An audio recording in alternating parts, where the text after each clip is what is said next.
आगे भी मंत्री बने हुए रहेंगे, इसका कोई औचित्य मुझको तो समझ में नहीं आता। हमने कहा कि कोई सुझाव हम नहीं दे रहे हैं, हम कोई डिमांड कर रहे हैं। ये अब राजनीतिक परिस्थिति ऐसी हो गई जब उनकी सदस्यता का विस्तार नहीं हुआ, तो अब उस परिस्थिति में फिर आगे बने रहे, इसका मतलब क्या है?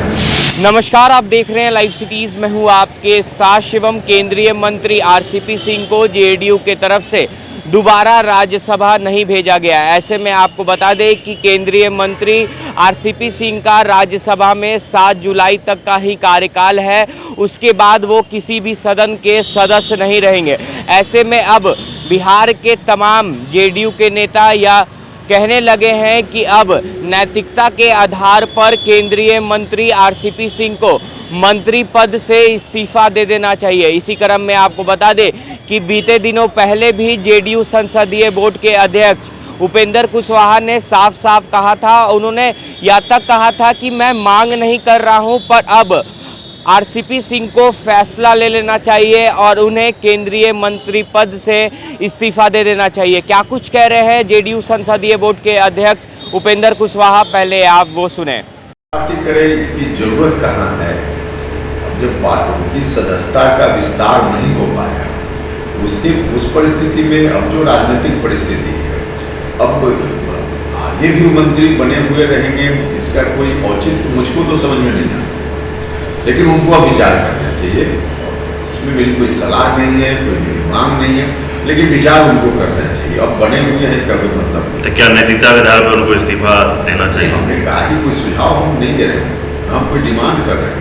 हम सिर्फ इतना कर रहे हैं, ये अब राजनीतिक परिस्थिति ऐसी हो गई जब उनकी सदस्यता का विस्तार नहीं हुआ, तो अब उस परिस्थिति में फिर आगे बने रहे, इसका मतलब क्या है?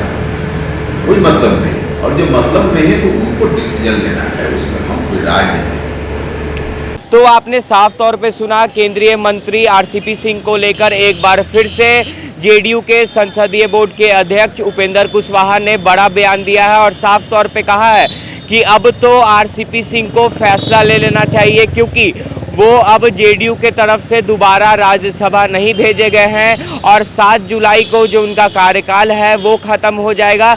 ऐसे में अब उन्हें केंद्रीय मंत्री पद से इस्तीफा दे देना चाहिए। अब देखने वाली बात यह होगी कि जिस तरह से बिहार जेडीयू के तमाम नेता अब यह कहने लगे हैं कि नैतिकता के आधार पर केंद्रीय मंत्री आरसीपी सिंह को इस्तीफा दे देना चाहिए, ये तो अब आने वाले वक्त पे ही पता चल पाएगा। क्योंकि आपको बता दें कि लगातार जब बिहार में राज्यसभा के चुनाव होने वाले थे, उस समय लगातार ये अटकलें लगाई जा रही थी कि केंद्रीय मंत्री आरसीपी सिंह को एक बार फिर से जेडीयू राज्यसभा भेज सकती है, पर जेडीयू के तरफ से केंद्रीय मंत्री आरसीपी सिंह को दोबारा राज्यसभा भेजा नहीं गया और 7 जुलाई को उनका कार्यकाल खत्म हो जाएगा। ऐसे में केंद्रीय मंत्री आरसीपी सिंह ने भी सारी बातों को रखा था और साफ तौर पे कहा था कि ये विशेषाधिकार प्रधानमंत्री नरेंद्र मोदी का है कि उनके मंत्रिमंडल में कौन रहता है और कौन नहीं। पर लगातार जिस तरह से जेडीयू नेता अब ये कहने लगे हैं कि नैतिकता के आधार पर केंद्रीय मंत्री आरसीपी सिंह को इस्तीफा दे देना चाहिए, तो ऐसे में देखना होगा कि केंद्रीय मंत्री आरसीपी सिंह क्या कुछ फैसला लेते हैं। क्योंकि जिस तरह से जेडीयू में लगातार आरसीपी सिंह के खेमे की बात करें तो लगातार उनके नेताओं को पार्टी से जो काफ़ी ज़्यादा आरसीपी सिंह के क्लोज माने जाते थे, उन्हें बर्खास्त कर दिया जा रहा है। ऐसे में अब केंद्रीय मंत्री आरसीपी सिंह 7 जुलाई से पहले इस्तीफा देते हैं या फिर राजनीति में कुछ नया देखने को मिलता है। बहरहाल अब बने रहें हमारे साथ। अगर आपने हमारे चैनल को सब्सक्राइब नहीं किया है तो जल्द से जल्द सब्सक्राइब कर ले। धन्यवाद।